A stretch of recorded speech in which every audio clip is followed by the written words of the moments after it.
శేషం గిరి ప్రసారన్ అపి పాపరాసిన్ ఆచార్య రూపో నను చౌర ఈదృక్ దృష్ట శ్రుతో వా న మాయా కదాపి దానం చ మానం చ తదేంద్రియాణి ప్రాణం చ హృత్వా మమ సర్వ ఏవ పాలాయసే కుత్ర ధృతోద్య చౌరా త్వం భక్తిదాంనాసి మాయా నిరుద్ధ చిన్నంతి ఘోరం చిన్నత్సి ఘోరం యమపాసబంధం భీనత్సి భీమం పాసబంధం చిన్నత్సి సర్వస్య సమస్తబంధం నైవాత్మనో భక్త కృతం తు బంధం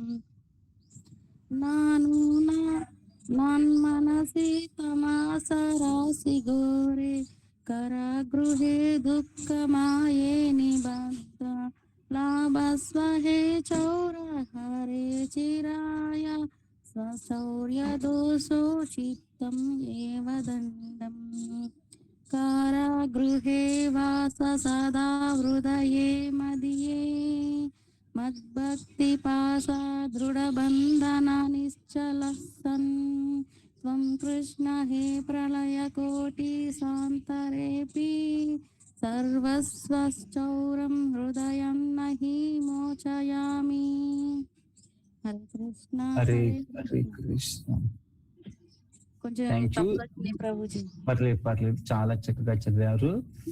అయితే ఇవాళ మనం 6వ శ్లోకానికి అనువాదం చదువుదాం. ఎవరైనా చదువుతారా?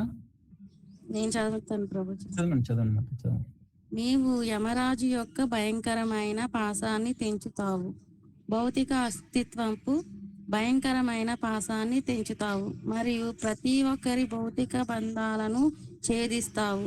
కానీ నీ స్వంత భక్తుల వేసుకున్న ముడిని మాత్రం తెంచలేవు. ఇక్కడ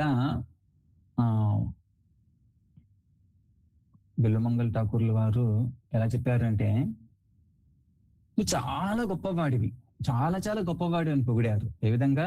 యమపాశ బంధాన్ని తెంచుతావు, భవబంధాన్ని తెంచుతావు, అన్నిటి పని పెంచుకున్నటువంటి బంధాలను తెంచేస్తావు. కానీ నువ్వు త్వం భక్తి దాంనాసి, నీ భక్తుల యొక్క బంధాన్ని వాళ్ళేసిన ఆ బంధం చేసిన తాడు తెంచుకోలేవు.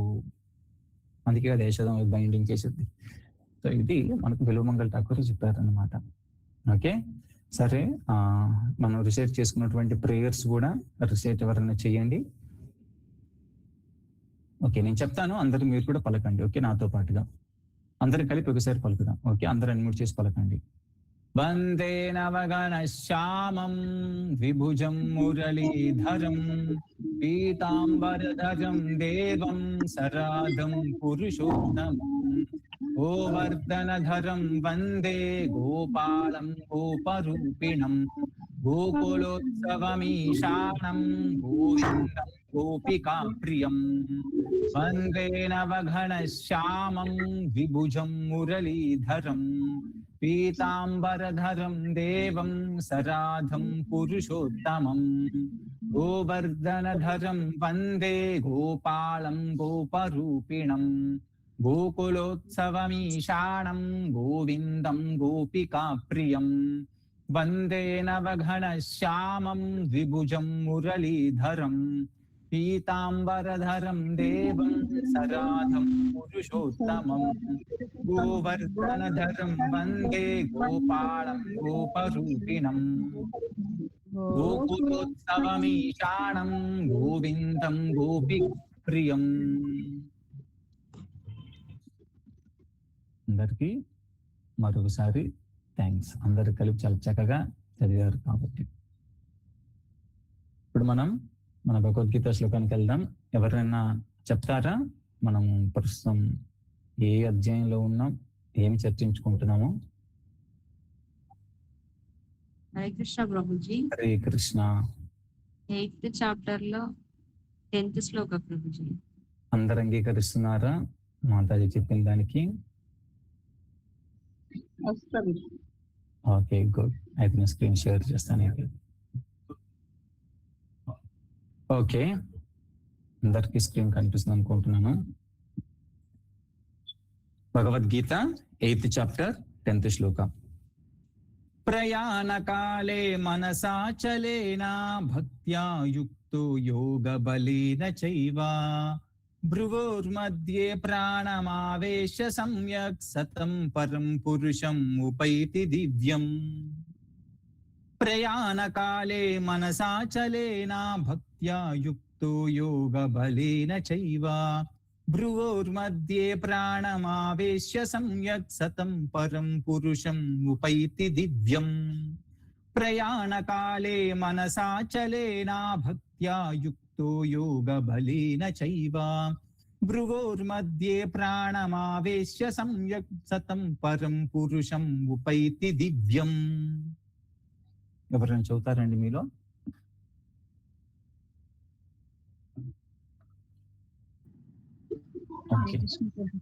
హరే కృష్ణ. ప్రయాణకాలే మనసాచలేన భక్త్యా యుక్తో యోగ బలేన చైవ భ్రువోర్మధ్యే ప్రాణమావేశ్య సమ్యక్ సతం పరం పురుషముపైతి దివ్యం. హరే కృష్ణ. హరే కృష్ణ. హరే కృష్ణ. హరే కృష్ణ. ప్రయాణకాలే మనసాచలేన భక్త్యా యుక్తో యోగ బలేన చైవ భ్రువోర్మధ్యే ప్రాణం అవేశ్య సతాం వరం పురుషం ఉపైతి దివ్యం. హరే కృష్ణ. హరే కృష్ణ. హరే కృష్ణ ప్రభుజీ. హరే కృష్ణ. ప్రయాణకాలే మనసాచలేన భక్త్యా యుక్తో యోగ బలేన చైవ భ్రువోర్మధ్యే ప్రాణమవేశ్య సమ్యక్ సతం పరం పురుషముపైతి దివ్యం. హరే కృష్ణ. హరే కృష్ణ. అనువాదం. మరణ సమయంలో తన ప్రాణవాయువును కనుబొమ్మల మధ్య నిలిపి యోగ శక్తితో, ఇక్కడ సంస్కృతంలో యోగ బలేన అని వాడారు, అదే యోగ శక్తితో, చలించని మనసుతో, సంపూర్ణ భక్తితో భగవంతుడిని స్మరించుకునేవాడు నిశ్చయంగా పరమ పురుషోత్తముడిని పొందుతాడు. పరం పురుషం ఉపైతి దివ్యం. ఉపైతి అంటే పొందుతారు అన్నమాట. మరి మీరేంటి ప్రభుజీ హరే కృష్ణ మంత్ర చదివించాలన్నారు, మరి భగవద్గీతలో ఏంటి? ప్రయాణకాలే మనసాచలేన, మనసు అచలంగా ఉండాలంట. ఇంకా ఏం చెప్తున్నారు చూడండి, యోగ బలేన చైవ, యోగ బలంతో ఎలా ఉండాలంట? భ్రువోర్ మధ్య, భ్రువు అంటే కన్నుబొమ్మల మధ్యలో ఉన్నటువంటి భ్రువోర్ మధ్య ప్రాణమావేశ సమ్యక్, ప్రాణాన్ని ప్రాణవాయువుని అక్కడ కేంద్రీకృతం చేయాలంట. అప్పుడేం చేయాలి? సతం పురుషం పరం ఉపైతి దివ్యం, సతం పరం పురుషం ఉపైతి దివ్యం. అప్పుడు మనము ఆత్మని బ్రహ్మరంధ్రం ద్వారా తీసుకెళ్ళొచ్చు, ఏ ప్లానెట్ కావాలంటే ఆ ప్లానెట్ కి. మేమేమో నీట్గా పొయ్యి మీద స్టవ్ మీద ఒక గిన్నె పెట్టి అందులో నీళ్లు పోసి ఏదో కూరగాయలు ఏదో ఇంకేవేవో వేసేసుకొని, ఆహా వాళ్ళు మంచి భోగం పెట్టాను భగవంతుడికి అని భగవంతుడికి ఇచ్చి అది ప్రసాదం వచ్చిన తర్వాత ఆస్వాదిస్తూ ఈ ఆనందంలో ఉన్నాం. ఈ షట్చక్రాలేంటి, భ్రూమధ్యంలో ఉండడం ఏంటి, బ్రహ్మరంధ్రంతో పోవడం ఏంటి, మాకంతా వింత వింతగా ఉంది అంటే మరి ఎందుకు భగవద్గీతలో భగవంతుడు చెప్పాడు అంటే, ఎస్ యోగ బలేనచ అంటే ఒక యోగ బలంతో మాత్రమే ప్రకృతిలో ఉన్నటువంటి నియమాలని అధిగమించి వాడు జీవుడు ఈ షట్చక్రాల ద్వారా బ్రహ్మరంధ్రం ద్వారా తను అనుకున్నటువంటి ప్లానెట్ కి వెళ్ళగలుగుతాడు. అప్పుడు మాత్రమే నువ్వు ఈ భవబంధాలను దాటగలవు అన్నారు. కానీ ఈ శ్లోకంలో ఒక మంచి క్లూ ఇచ్చారు భగవంతుడు, ఇంత పెద్ద ఫిలాసఫీ చెప్తూ కూడా. భక్త్యా యుక్తో అంటే భక్తి మార్గంలో ఉంటూ దాని ద్వారా వచ్చిన యోగ బలం ద్వారా. పోనీ భక్తి కాకుండా ఇంకొక మార్గం ఉందా? ఇలా కూడా షట్చక్రం మేము చేయలేమే, సరే వేరే వాళ్ళు షట్చక్రాల ద్వారా వాటిని యాక్టివేట్ చేసుకుంటూ ఆత్మ బ్రహ్మరంధ్రం ఎక్కడికక్కడ ఒకటి తీసుకెళ్ళొచ్చు కదా. ఎస్, అది కూడా పాసిబుల్. కానీ భౌతిక బంధాలని, భౌతిక యొక్క దుఃఖాలని దాటడం వరకే అది ఉపయోగం. అంటే ఏ విధంగా? ఈ భౌతిక ప్రపంచాన్ని దాటి ఆధ్యాత్మిక ప్రపంచంలో బ్రహ్మజ్యోతిలోనో లేదా గోలోకంలో వైకుంఠాలలో వృక్షాలుగా మారిపోవడానికి అంతవరకు మాత్రం సహకరిస్తుంది. భగవంతుడితోటి ప్రేమ అనుసంధానాలు జరపడానికి, ప్రేమయుక్తమైనటువంటి సంభాషణలు కానీ ప్రేమ కార్యకలాపాలు జరపడానికి, ప్రేమయుక్తంగా భగవంతుడితో ట్రాన్సాక్షన్ జరగడానికి, దాస్య సాఖ్యం వాత్సల్య మాధుర్య రసాలతో చేయడానికి ఎట్టి పరిస్థితుల్లో వీలుండదు. ఎట్టి పరిస్థితుల్లో యోగాలు షట్చక్ర ద్వారా వీలుండదు. భగవంతుడికి కావలసింది కేవలం భక్తితో ఉన్నటువంటి ప్రేమే. అప్పుడు మాత్రమే మనం బాహ్యంగా ఉన్నటువంటి ఇంద్రియాలను కట్టడి చేసిన, మనస అచేలైన మనసుని చలించకుండా కట్టడి చేసిన, బుద్ధిని ఏకాగ్రతతో ఉంచిన, ఆత్మను పూర్తిగా భగవంతుడి యొక్క పాదాల చెంత ఉండి చేసిన, మన హృదయం లోపల వేసుకున్నటువంటి డోర్లు భగవంతుడే ఓపెన్ చేయాలి. అలా ఓపెన్ చేయనప్పుడు అట్ మాక్సిమం మనకు భౌతిక బంధాలు దాటి అంత స్టేజ్ వరకు రావచ్చేమో, కానీ భగవంతుడితో ఎక్స్చేంజ్ అనేది జరగదు. అది కేవలం భక్తులకే జరుగుతుంది. అందుకే మన భక్తి ప్రాసెస్ లో starting, middle, ending same procedure. ఏంటా ప్రొసీజర్? కృష్ణ నీకు ఇప్పుడు భోగం పెట్టాలి కదా, ఓకే నీ నామం చెప్పిస్తాను. కృష్ణ నేను చెప్పిన భగవద్గీత చెబుతాను. స్టార్టింగ్ ఇదే, మిడిల్లో ఇదే, చివరికి భగవంతుడు చేరుకున్న తర్వాత కూడా భగవంతుడితో సేమ్ ట్రాన్సాక్షన్, లవింగ్ ట్రాన్సాక్షన్స్. అందుకే భక్త్యామాం అభిజానాతి అన్నారు భగవంతుడు. నన్ను పూర్తిగా తెలుసుకోండి, సమగ్రం. ఇక్కడ అన్నారు కదా భగవద్గీతలో, సమగ్రం, పూర్తిగా, ఇంకా మిగిలిన అవశిష్యత, ఇంకా తెలుసుకోవడానికి ఏది లేదు అన్న విధంగా తెలుసుకోవాలంటే కేవలం భక్తి ద్వారా మాత్రమే. కానీ ఇక్కడ షట్చక్రాలు, ఆజ్ఞ చక్రాలు, 6 చక్రాలు ఉన్నాయి. బయట ఆ ప్రొసీజర్ కూడా చేస్తారు. ఆ ప్రొసీజర్ చేసి కొంచెం సక్సెస్, విజయం పొందిన వారు ఎలా ఉంటారంటే, కొంచెం భౌతికంగా ఉన్నటువంటి చాలా మిజరీస్ కి వాళ్ళు కొంచెం ఒక స్టెప్ ముందుగానే ఉంటారు, ఒక స్టెప్ హైగానే ఉంటారు. ఎందుకని? వాళ్ళు చక్రాస్ ని యాక్టివేట్ చేసుకోవడం, ఆ ఎనర్జీ బాడీ మొత్తం స్ప్రెడ్ చేసుకోవడం వల్ల వాళ్ళకి ఏ డిసీజులు రాకుండా, ఒక డిసీజ్ వచ్చిన తట్టుకునే కెపాసిటీ ఉండే విధంగా కొంచెం ట్రాన్స్ లో ఉండే విధంగా చేస్తారు. ఎంత ట్రాన్స్ లో ఉన్నా కానీ అలాంటి ట్రాన్స్ ఏది లేకుండా ఒక స్మాల్ భక్తుడు భగవంతుడితో లవింగ్ ఎక్స్చేంజ్ అనేది కొన్ని millions and billions and trillion times గొప్పది. సో అది కావాలంటున్నాడు భగవంతుడు ఇక్కడ. అందుకే ముక్తి ముకిలితాంజలి అంట భక్తులకి. ముక్తి ముకిలితాంజలి అంటే భక్తి చేస్తున్నటువంటి భక్తులకి ముక్తి అనేది 2 చేతులు ఫోల్డ్ చేసి మన డోర్ స్టెప్ దగ్గర ఉంటారంట. ఏ విధంగా? నేను నీకు ఏ విధంగా సేవ చేయగలను? ఎందుకు? నువ్వు పరమ పురుషోత్తముడికి సేవ చేస్తున్నావయ్యా, మరి నేను నీకు ఈజీగా నేను నీకు సేవ చేసుకునే భాగ్యం నాకు ఇవ్వు, నీకు భౌతిక దుఃఖాల నుంచి విముక్తినిస్తాను. కానీ భక్తులు ఏమంటారు? నాకు భౌతిక దుఃఖాల నుంచి విముక్తి కాదు, భౌతిక ప్రపంచంలో ఉన్నప్పటికీ కూడా భగవంతుడి సేవని విడిచిపెట్టకుండా ఏ విధంగా ఉండాలి అది కావాలంటారు. నాకు కొంచెం డిస్టర్బెన్స్ వచ్చినా కానీ ఆ సేవ మాత్రం ఆగకూడదు, భగవంతుడి సేవ మాత్రం.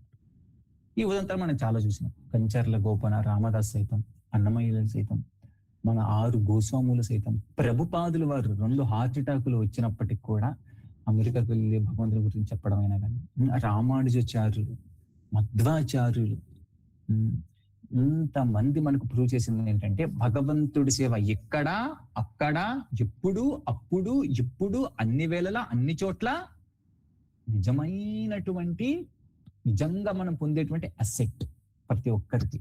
చాలా మంది ఏం సంపాదించుకున్నాం అంటారు, చూపించవచ్చు, అది అంత సంపాదించుకుని ఎంత సంపాదించుకుని అది ఉంది ఇది ఉంది అని.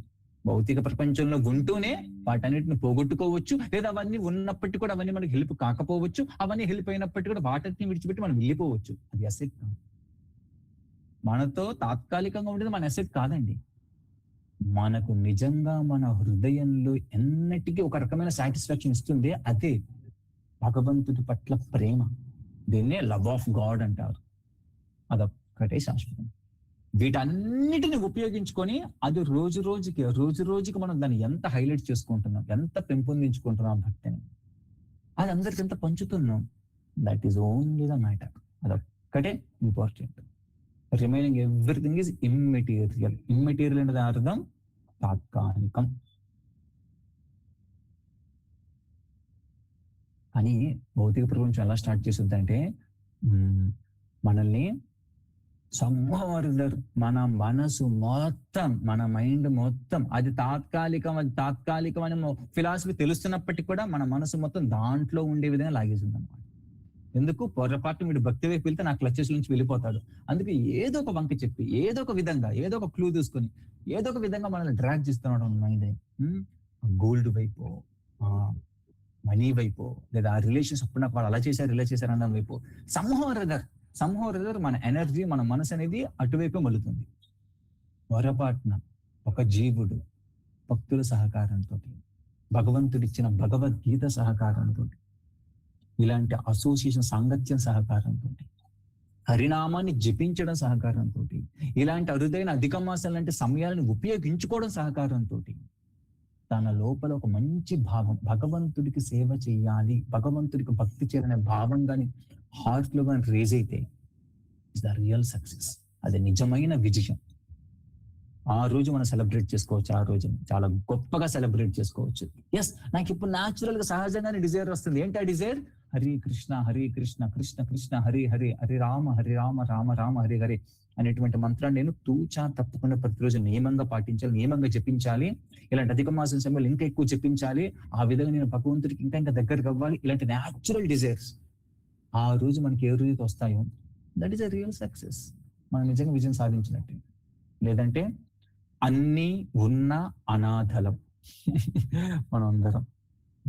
కానీ మనం అనాథలం కాదు, మనం సనాతనం. అంటే సనాతనం అంటే ఎప్పటికీ మనతో భగవంతుడు ఎప్పటికీ ఉంటాడు. సనాతనం అంటే నో బిగినింగ్ నో ఎండింగ్.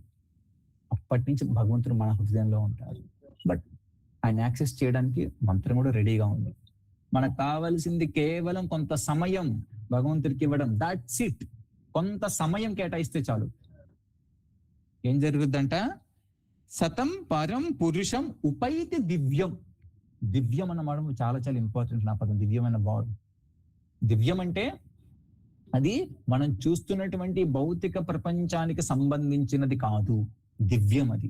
ఇది భౌతికం అంటే కరిగిపోయేది, క్షీణించిపోయేది, తరిగిపోయేది, మాసిపోయేది, మరిచిపోయేది, ఆ మార్పు చెందుతూ ఉండేది. కానీ దివ్యం అంటే వీటన్నిటి లక్షణాలకు ఆపోజిట్ గా ఉంది. అలాంటిది ఉపైతి పొందుతారంట. ఓకే ఓకే, మనం 11వ శ్లోకానికి వెళ్దాం. ఎవరికైనా ఏమైనా సందేహాలు ఉంటే అడగొచ్చు ఈ శ్లోకంలో. ఓకే,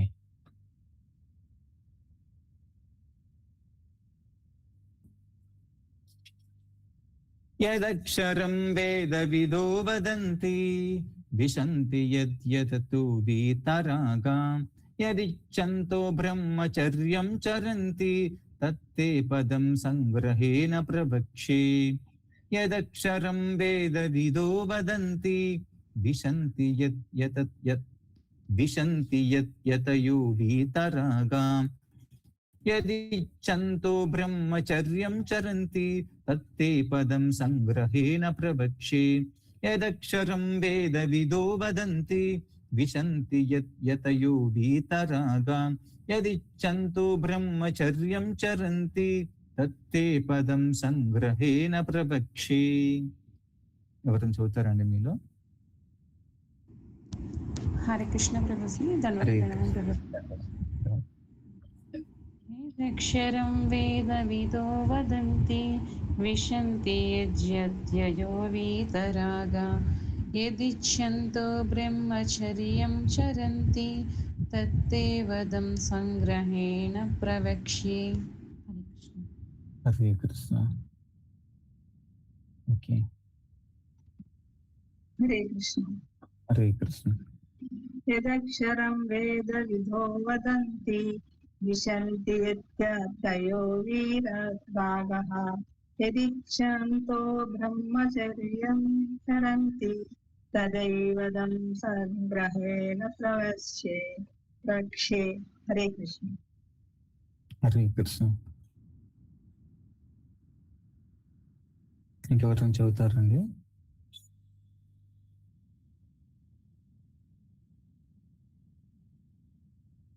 ఓకే, అనువాదం.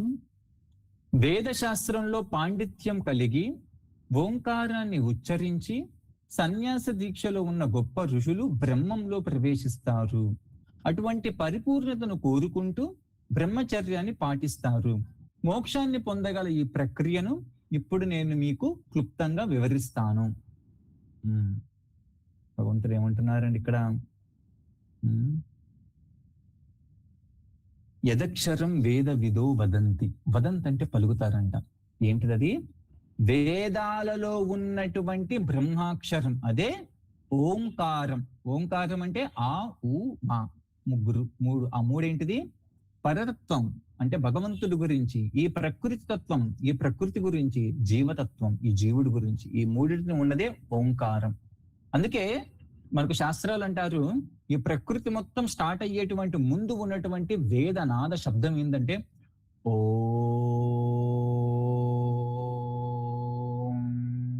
రీసెంట్ గా సైంటిస్టులు కూడా కొన్నిసార్లు ఏదో ప్రయోగం చేశారు. ఏంటంటే ఎవరైనా కొంతమంది మనుషులు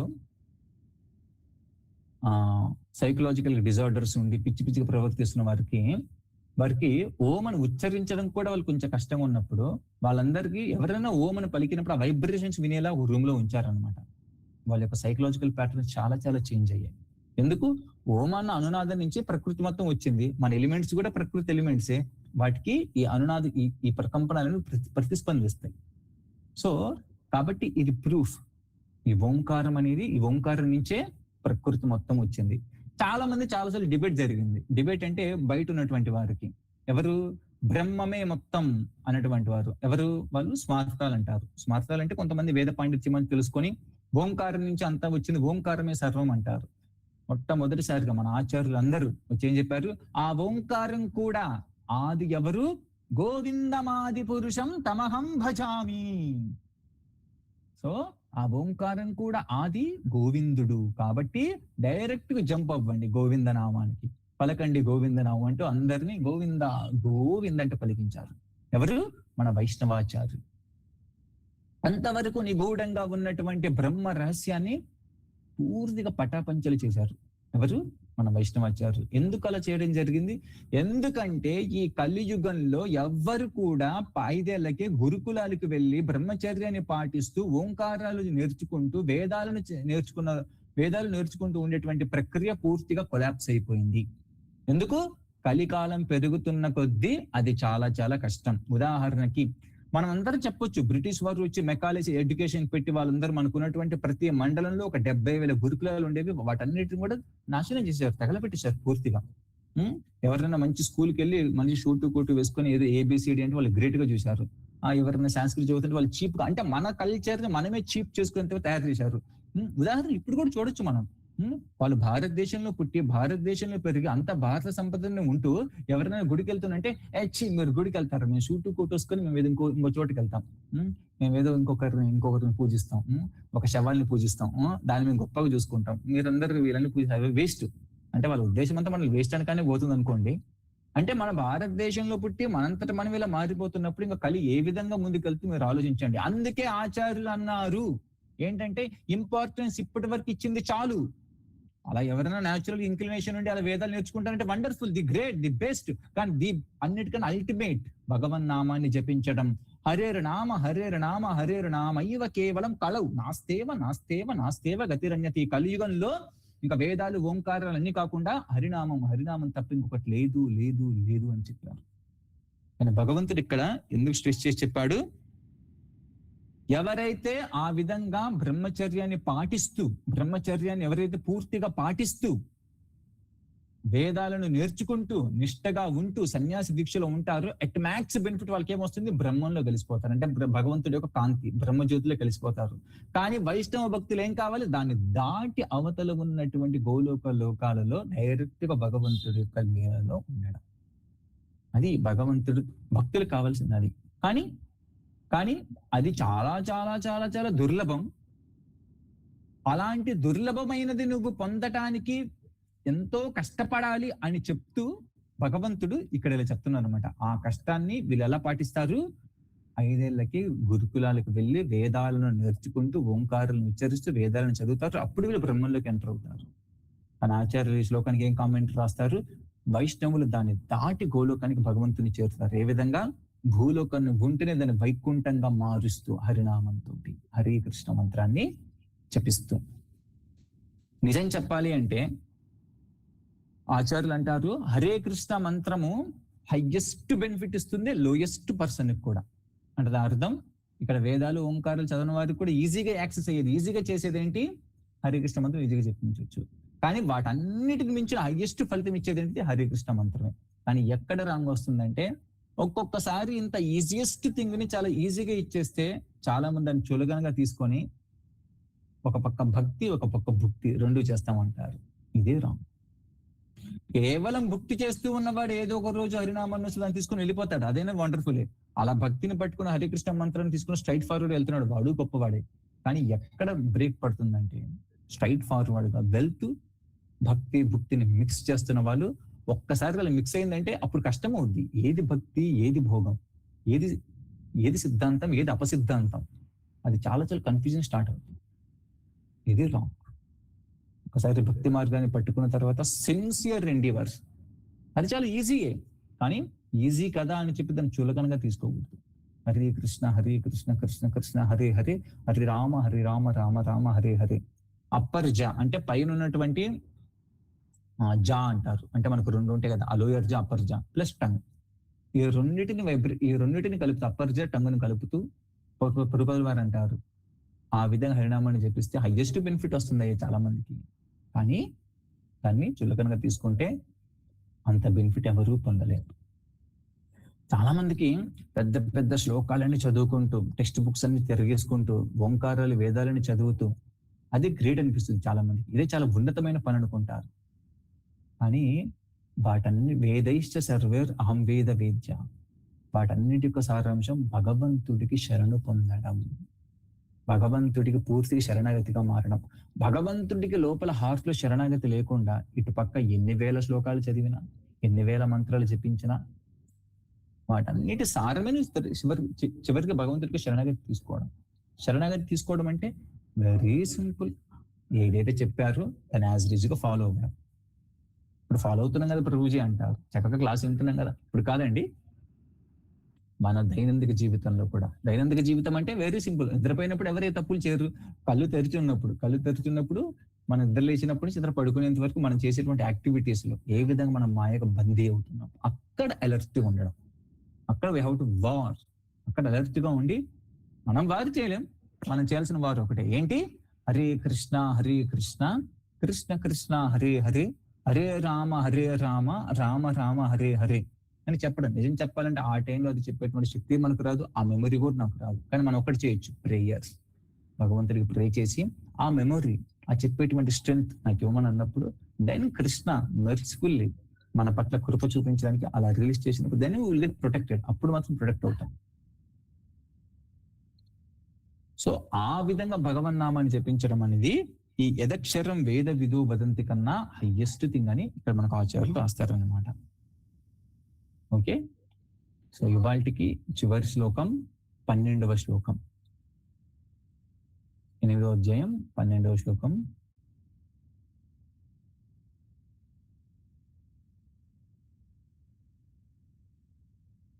ఓకే,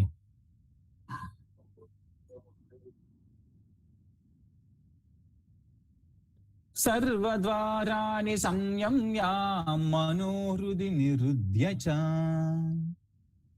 మూర్ధ్యానాదాయాత్మన ప్రాణం ఆస్థితో యోగధారణం. సర్వద్వారాణి సంయమ్య మనోహృది నిరుధ్య చ మూర్ధ్ని ఆదాయ ఆత్మనః ప్రాణమాస్థితో యోగధారణం.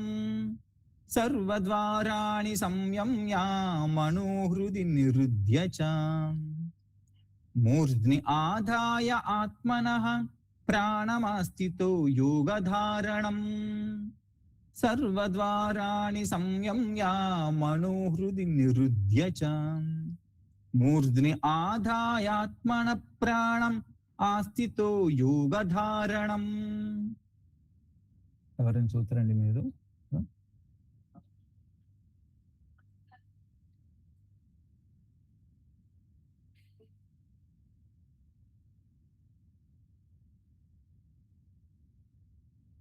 ఓకే, అనువాదం. యోగ స్థితి అంటే సమస్త ఇంద్రియ బంధాల నుండి విరక్తి చెందడం, ఇంద్రియాల ద్వారాలన్నింటినీ మూసివేసి మనస్సును హృదయం పైన మరియు శిరసు భాగంలోని ప్రాణవాయువు పైన నిలపడం ద్వారా ఒక వ్యక్తి యోగంలో స్థిరపడతాడు. మీలో ఎంతమంది ఇది ఫాలో అవడానికి రెడీగా ఉన్నారండి?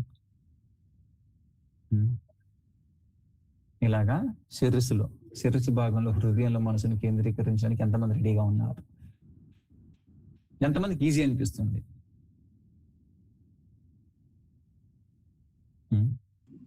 ఈజీ కాదు ప్రభుజీ, కష్టమే. చాలా చాలా కష్టం. దీనిని మనకు అష్టాంగ యోగంలో ప్రత్యాహారం అంటారు. ప్రత్యాహారం అంటే అర్థం యమ, నియమ, ప్రాణాయామ, ఆసన, ప్రత్యాహార, ధారణ, ధ్యాన, సమాధి, ఈ 8 అంగాలలో ఇది ప్రత్యాహారం. ప్రత్యాహారం అంటే ఒక మనిషి యమ, కొన్నిటిని చేయకూడదంటే చేయకూడదు. నియమం, కొన్నిటిని చేయాలంటే చేయాలి. ఏమిటి? 16 మాలలు జపించాలంటే జపించుకోవాలి. అంటే నిర్దిష్ట మాలలు ఎవరైనా జపిస్తే 16 మాలలు జపించలేనటువంటి వారు బట్ ఖచ్చితంగా మినిమం 16 అందరూ జపించాలి, ఆ లెవెల్కి రావాలి. సో ఆ విధంగా నియమంగా చేస్తూ యమ, కొన్ని చేయకూడదు, 4 నియమాలు ఖచ్చితంగా ఫాలో అవ్వాలి, వాటిని ఖచ్చితంగా చేయకూడదు, వాటిని బ్రేక్ చేయకూడదు అర్థం. యమ, నియమ. ఆ తర్వాత ఆసన. ఆసన అంటే మన సేవలో నిర్దిష్టంగా ఉండడం. ఇది సేమ్ ఎనాలజీ మనము అష్టాంగ యోగం కూడా చేసుకోవచ్చు. అష్టాంగ యోగం అంటే యమ అంటే వాళ్ళు కళ్ళు మూసుకుంటారు, నియమ అంటే కేవలం నియమం ప్రకారంగా బ్రీతింగ్ మీద ఫోకస్ పెట్టడం రెడీ అవుతారు, తర్వాత ఆసనం కూర్చుంటారు, తర్వాత ప్రాణాయామ బ్రీత్ చేస్తారు, తర్వాత ప్రత్యాహార మనసులో ఉన్న ఆలోచన వచ్చినా పక్కకు పెడతారు, తర్వాత ధారణ. ధారణ అంటే భగవంతుడి యొక్క ఒకే ఒక పరమాత్మ మీద ఫోకస్ చేస్తూ ధారణ చేస్తూ ఉంటారు. తర్వాత ధ్యాన, ఆ ధారణ పెరిగే కొద్దీ బ్రేక్ అవ్వకుండా ఉంటుంది ధ్యానం. ఆ తర్వాత సమాధి, మళ్ళీ కంప్లీట్ స్టిల్ గా ఉండిపోతుంది. ఇది ఎవరు చేయలేరండి. కానీ దీన్ని మించిన పరిస్థితుల్లో వస్తుంది మన భక్తి యోగం. ఏమిటది? ఫస్ట్ యమ. యమ అంటే మన 4 నియమాలు, నియమ అంటే 16 నియమాలు. ఆసన అంటే మన చేసినటువంటి సేవలో స్థిరంగా ఉండడం, ఏ సేవ చేసినా దాన్ని స్థిరంగా చేయడం ఆసన అంటే. ఆసనం అంటే దాని అర్థం అది స్థిరంగా చేయడానికి అనుకూలమైన వాతావరణం ఉండడం, అనుకూలంగా కూర్చోవడానికి, అనుకూలంగా ఉండడానికి ఒక వాతావరణం నియమించుకోవడం. తర్వాత ప్రాణాయామ.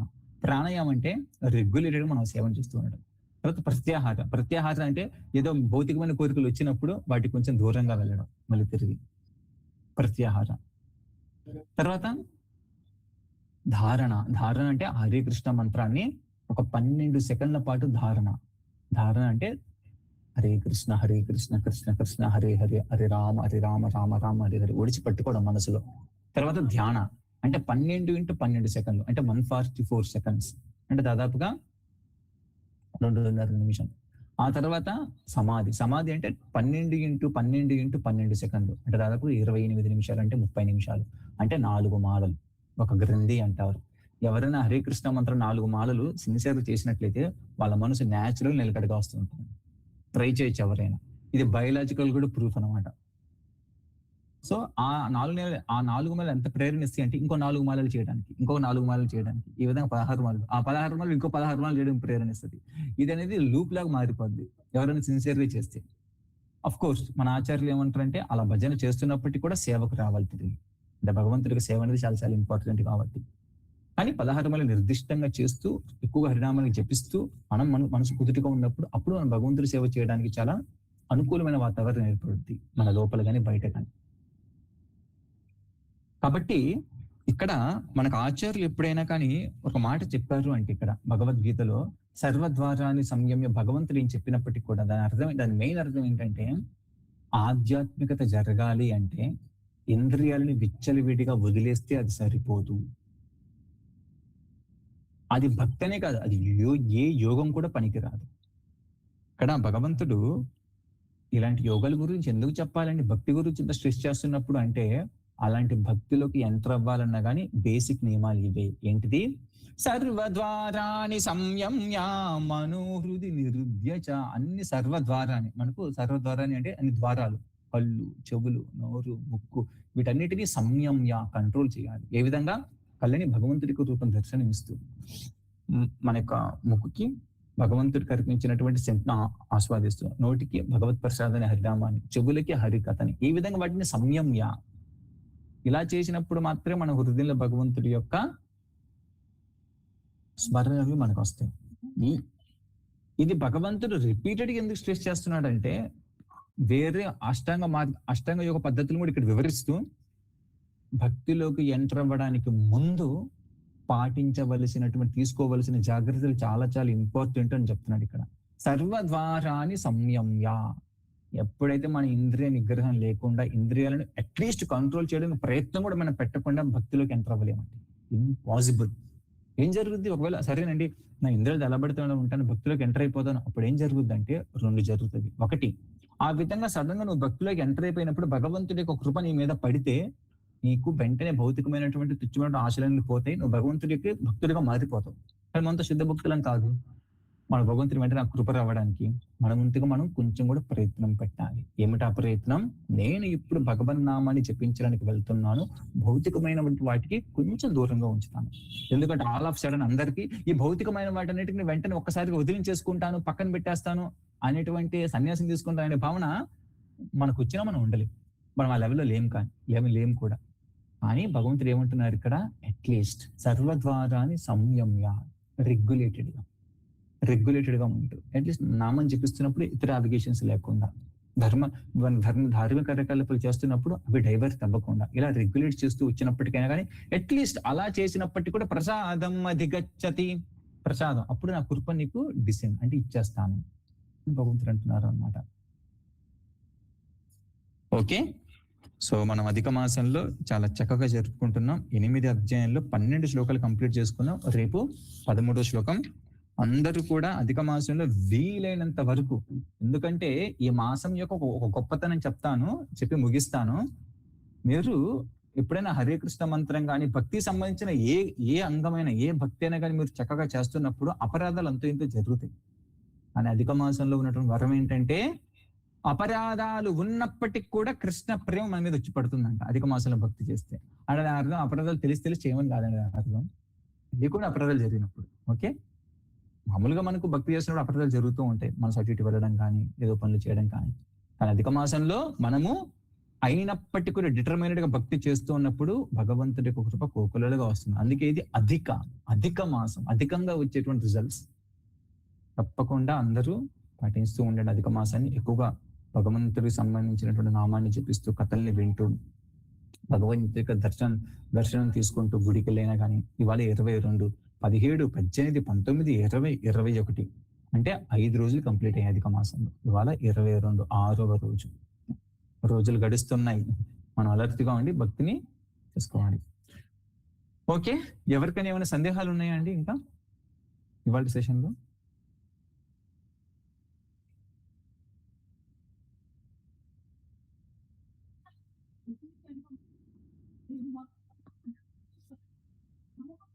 ఇందాక నుంచి నేను ఫుల్ స్క్రీన్ పెట్టలేదు కదా. ఓకే,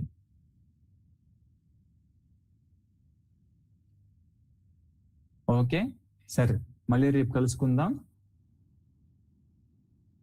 13వ శ్లోకం నుంచి. హరే కృష్ణ కృష్ణ కృష్ణ హరే హరే, హరే రామ రామ రామ హరే హరే. కలియుగ పావన హరినామ సంకీర్తనలకి జై. అనంత కోటి వైష్ణవ వృంద की जय. रामाचार्य हरिदास ठाकुर की जय. वैष्णव ठाकुर श्रील प्रभुपाद की जय. हरे कृष्ण.